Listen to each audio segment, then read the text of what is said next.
A new court document just dropped and it says some very interesting things about the experts on Bryan's team, and their opinions on Bryan not being able to physically do the crimes because of certain development disorders that he has.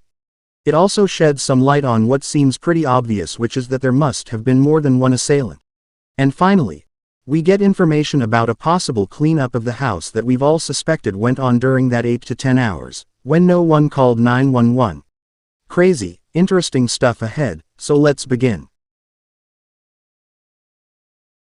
On page 7 of the document, it says, defendant disclosed expert opinions from Brent Turvey, that more than one assailant was necessary to accomplish the crime in the time frame alleged.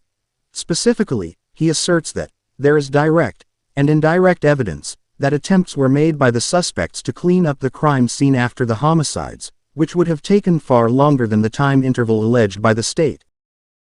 And there were multiple weapons used against Kaylee. And that Xana and Ethan appeared to have been attacked at the same time.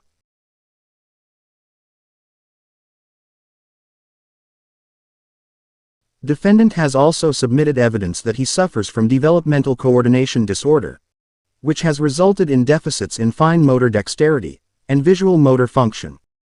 His attorneys have argued in other motions that these deficits render it not possible for Mr. Kohberger to have acted with the speed and coordination required to commit the crimes in the time frame alleged by the state. In rebuttal, the state disclosed Detective Darren Gilbertson, a lead investigator for ISP in this case. The disclosure indicates he will testify that he and other investigators conducted timed runs at 1122 King Road to gain an understanding of the approximate time needed to have carried out the homicides. It was performed to determine if one person could carry out the homicides. His opinion will be that, depending on the suspect's pace and route, he could have carried out the crimes in approximately 2 to 4 minutes. While Dr. Turvey does not specifically state in his report that one assailant could not have accomplished the murders in the short time frame alleged by the state, he infers as much through his opinion that there was evidence of clean-up efforts at the crime scene, which would have taken a significantly longer period of time. Further, while Dr. Orr's report does not opine as to what deficits in fine motor dexterity and visual motor function defendant suffers from, to the extent she testifies to these deficits at trial, it may render Dr. Gilbertson's opinions relevant to rebut any inference that defendant could not have single-handedly committed the crimes in less than 15 minutes. Mr. Turvey has opined in his report that 2 assailants were involved in the homicide, partially because he believes multiple weapons were used against Kaylee.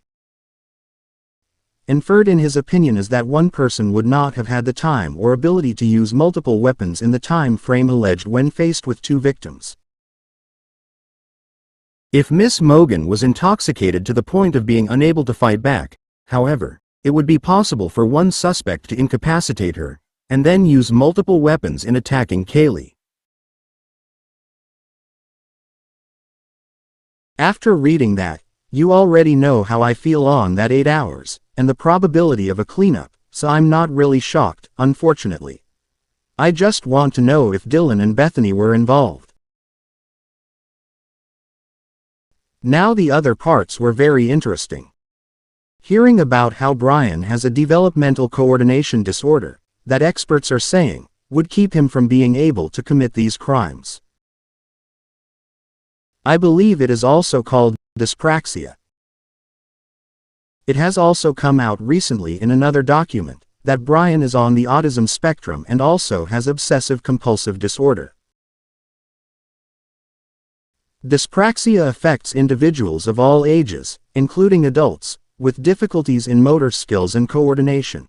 It can affect things like learning and memory, the ability to use small tools, challenges with balance, coordination, and movement, playing sports, social functioning, time management, planning and organization skills, ability to get dressed, prepare meals, write, type, draw, and picking up items, just to name some.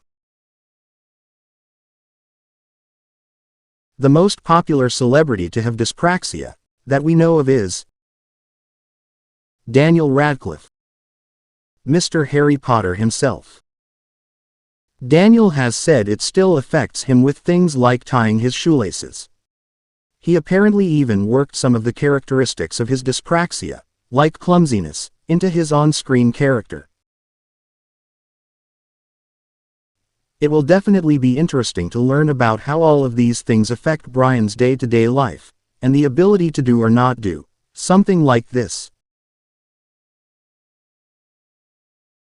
Please leave your thoughts in the comments below, and check out these documents as well as my Idaho 4 playlist that will all be linked in the description.